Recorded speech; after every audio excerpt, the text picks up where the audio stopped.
Olá a todos, pessoal do sexto ano, bem-vindos a mais uma videoaula de história, aliás, a última videoaula do ano. Então, vamos terminar o nosso assunto sobre Roma, o último período, aí, o terceiro e último período da civilização romana, é a época do Império Romano. Então vai de 27 a.C. até 476 depois de Cristo, aí, quase 500 anos essa época aí. Bom, vocês se lembrarem da outra aula, teve o primeiro triunvirato, depois o segundo triunvirato, teve aquela briga que no final acabou a gente falando sobre a Cleópatra, mas de qualquer forma o Otávio, ele fica sozinho, né?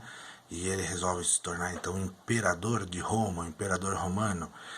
Ele era sobrinho de Júlio César, e inclusive ele viu, né, o tio dele, né, Júlio César, morrer na mão do Senado, como a gente já comentou na aula anterior. Então, ele se denomina Otávio Augusto. Augusto é divino, né, em latim. Então ele achava que ele era divino, tinha até uma citação ali, né, eu sou Deus. Os caras se achavam um pouco demais, né. De qualquer forma, o imperador romano tinha realmente essa característica, né, de um ser divino, vamos dizer assim. Então ele até acrescenta também um mês em homenagem a ele, né, o mês de agosto. Então Júlio César já tinha acrescentado o mês de julho, e agora Otávio Augusto acrescenta o mês de agosto. Isso dá um problema, que até hoje, às vezes eu vejo a molecada falando, por exemplo, por que o mês de outubro é o mês 10, então seria o mês 8, né? Por que ele é o mês 10? Então, porque ele é 2 depois. Por causa disso. Tem ali no meio, vamos dizer assim, 2 meses que foram acrescentados no calendário, um em homenagem a Júlio César, outro em homenagem a Otávio Augusto, o mês de julho e o mês de agosto. Bom, nessa época aí do Império, é criado um tipo de política ali chamado Pax Romana. E essa política aí, a ideia era realmente, né, manter a paz ali dentro, né, segurar um pouco aquele ímpeto expansionista, ou seja, o que é isso? Eles estavam conquistando muito território, muitas terras novas, então isso estava dando muito problema, lógico. São pessoas que vão ser escravizadas, que vão agora fazer parte da sociedade romana, tá? Então vai dar um baita num problema, obviamente. Eles tentam reduzir isso, então para de conquistar tanto território, mantém o que já tem, dá uma sossegada, evita mais problemas. Então evitava rebelião, e esses territórios acabavam ficando sobre o domínio de Roma ali, se não tinha briga, se eles estavam de certa forma mais aceitáveis à situação que estava acontecendo ali, então ficava mais fácil. Bom, para as elites, para, né, os mais ricos, aqueles que mandavam nessas províncias, nesses territórios, então eles forneciam o serviço do exército imperial, tipo, fornecia para eles uma polícia. Então o que eles mandavam, o cara tinha que obedecer. Não obedeceu, manda, né, o exército descer a porrada. E também tinha uma situação ali que era a aculturação local. Então tinha valores de Roma que eram acrescentados ali nesses novos povos, nesses novos territórios. Então algumas características de Roma eram colocadas ali, ou seja, era um processo chamado de romanização, mas também aceitava algumas características originais, inclusive, por exemplo, tinha um povo lá que, sei lá, cultuava um deus diferente do de Roma, muitas vezes eles aceitavam desde que pagasse imposto, trabalhasse para os romanos e assim por diante. Tem aí, né, inclusive, uma imagem, né, um gráfico falando dessa época aí da paz romana, a extensão do território e assim por diante. E uma outra política, se aquela da paz romana, vamos dizer assim, sossegava um pouco, né, o ânimo dos mais ricos, dos governantes e tal, essa daqui do pão e circo, é mais para sossegar os ânimos populares, então dos mais pobres. Vamos dar uma olhada aqui para a gente ver melhor.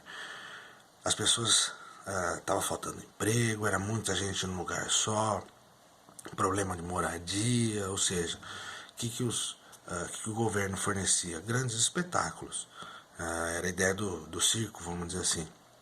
Então, tinham gladiadores, né? Tinham lutas, havia corridas, tinham bandas, né? Tinham grupos musicais ali que se apresentavam, tinham palhaços, então fornecia ali risada para essas pessoas, para elas esquecerem um pouco os problemas e tal. Tinha o teatro, mesma coisa, né? Não era uma época que tinha internet, televisão, nem nada.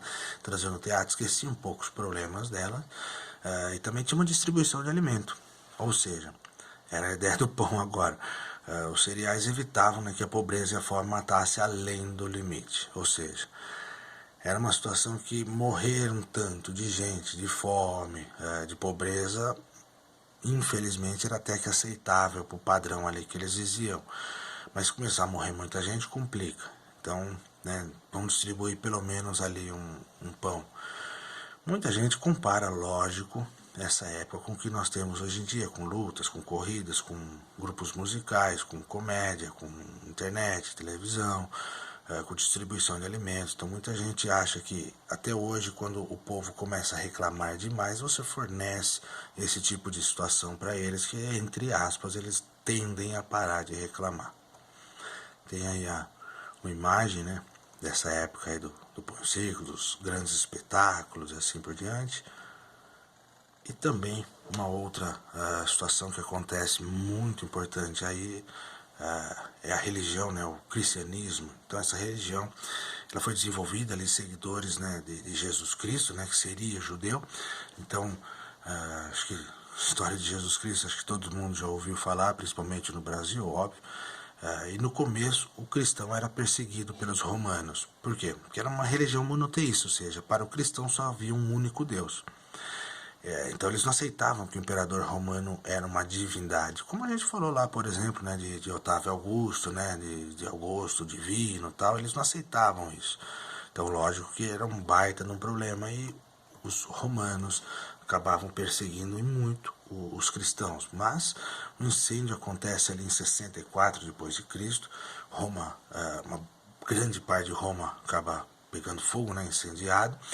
Nessa época quem era o imperador romano era Nero. Muita gente fala que Nero colocou fogo em Roma e tal, falta registro histórico, né, para comprovar isso daí, não se tem comprovado que foi Nero que colocou fogo em Roma, sim, mas de qualquer forma, quem foi julgado culpado por esse incêndio foram os cristãos, e eles foram condenados. Então, a perseguição dos romanos contra os cristãos aumenta. Os cristãos, inclusive, são levados a arenas para serem mortos por gladiadores, por animais e assim por diante. E aí o imperador Constantino, ele é o primeiro imperador romano a se converter ao cristianismo. Então ele tentava o quê?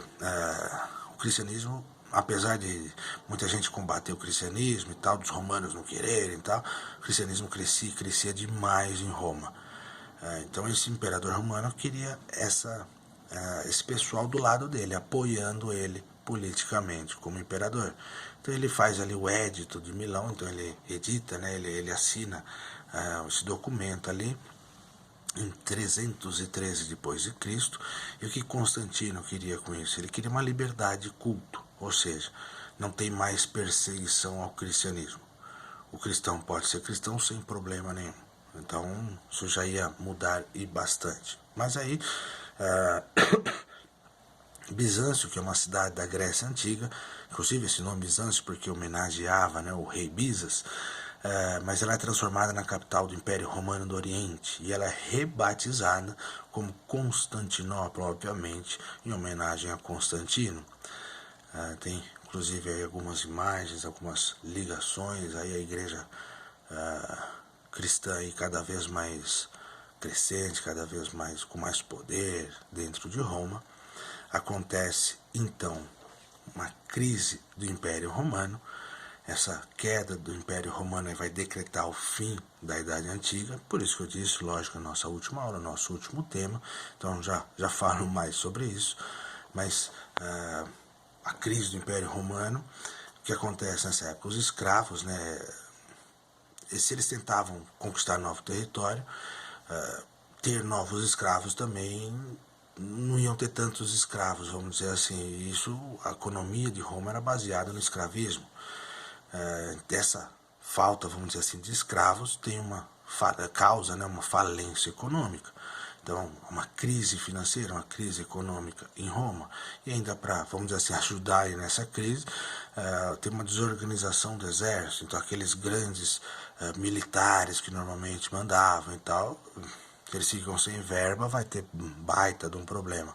Do outro lado, lá nas fronteiras, se não tem exército para proteger a fronteira, eles vão ser invadidos principalmente por bárbaros. E esses bárbaros germânicos, na grande maioria dele, quando eles se unem com os latinos, com os romanos, vão dar origem à Europa moderna.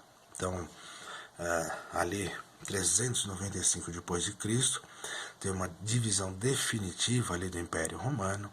Uma parte vai ser chamada de Império Romano do Ocidente, a capital, óbvio, em Roma.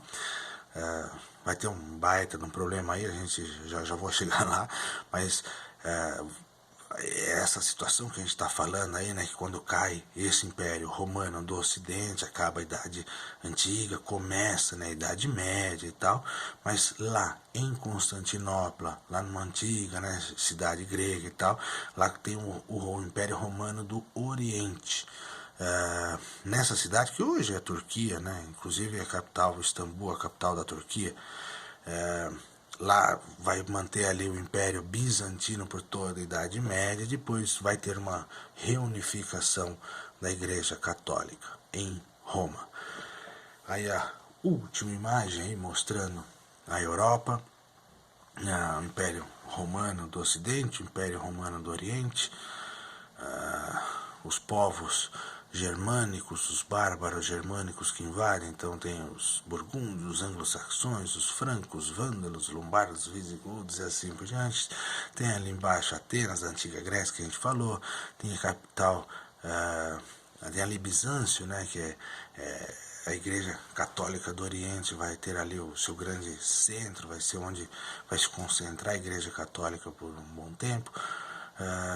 Em Roma, a Igreja Católica Romana também ligada mais aos valores romanos, mas, de qualquer forma, todos estes assuntos farão parte do nosso início, o ano que vem, no 7º ano. Portanto, encerramos aqui um ano complicado. Eu espero de verdade que todos estejam muito bem, estejam em casa, estejam com saúde, tomara que todo mundo, os familiares, assim por diante. Então, só tenho a agradecer por esse ano. Foi um ano bastante complicado, realmente, para todos nós, para todos. Não foi só na escola, não foi só na saúde, foi basicamente para o mundo inteiro, só isso, vamos dizer. Então, muito obrigado. Espero aí nessa última aula que vocês assistam, que vocês tenham um bom proveito.